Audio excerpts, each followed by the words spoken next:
ito ay rated SPG, striktong patnubay at gabay ng magulang ang kailangan. Ang mapagpalang araw mga kapamilya, biglang babaliktad si Commissioner Medina dahil sa isang malaking alas na hawak ni Miguelito at Jackie. Dahilan kaya't wala itong nagawa. At kung ano ang bagay na ito ay sabay-sabay nating abangan sa dulo ng bidyong ito. Magkakaharap na ang dalawang mortal na magkaaway, Tanggol versus Miguelito at taong bayan laban sa mga gerero.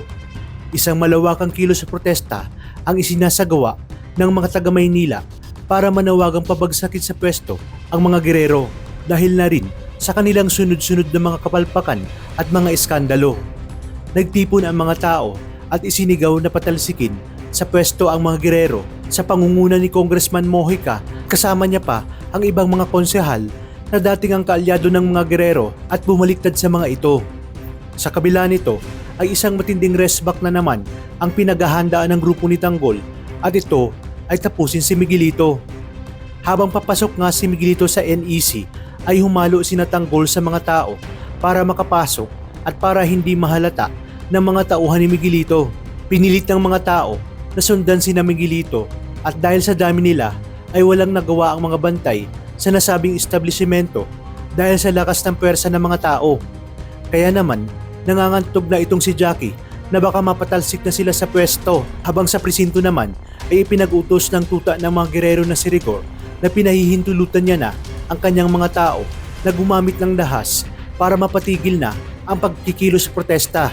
Dahilan kaya't mas lalong nagkagulo, napilitan namang lumaban ang mga sibilyan sa mga pulis dahil sa utos na ito ni Rigor. Maya-maya pa ay tuluyan ang nakapasok si Tanggol para tugisin si Miguelito. Sa loob ng isang opisina ay sinabi ni Miguelito kay Commissioner Medina na babayaran niya ito para hindi lumabas ang tunay na resulta ng nakaraang eleksyon. Ngunit tumanggi sa Commissioner Medina at sinabi kay Miguelito na panahon na umano para malaman ng buong Kamaynilaan na si Tanggol talaga ang tunay na nanalo noong nakaraang eleksyon.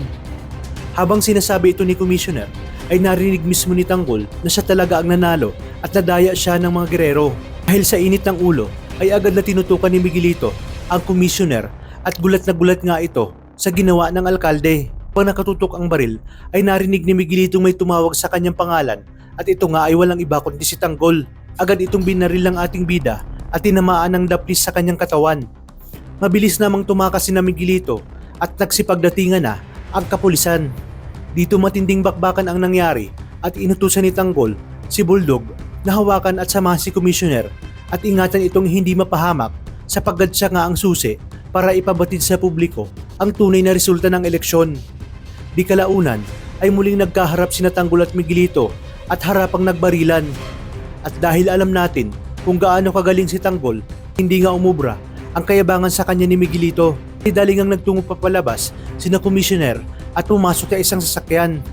Ngunit maya-maya pa ay nakatanggap siya ng tawag mula kay Jackie at sinabi na hawak niya ang buhay ng nag-iisa nitong anak. Kapalit umano para makita niyang muli ang kanyang anak ay baguhin nito ang resulta ng recount.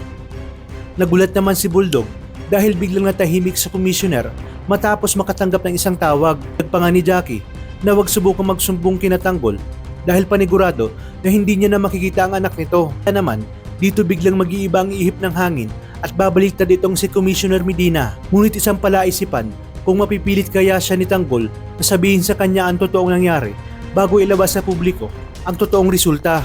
Matutulungan kaya ni Tanggol na maitakas mula sa mga gerero ang anak ni Commissioner Medina.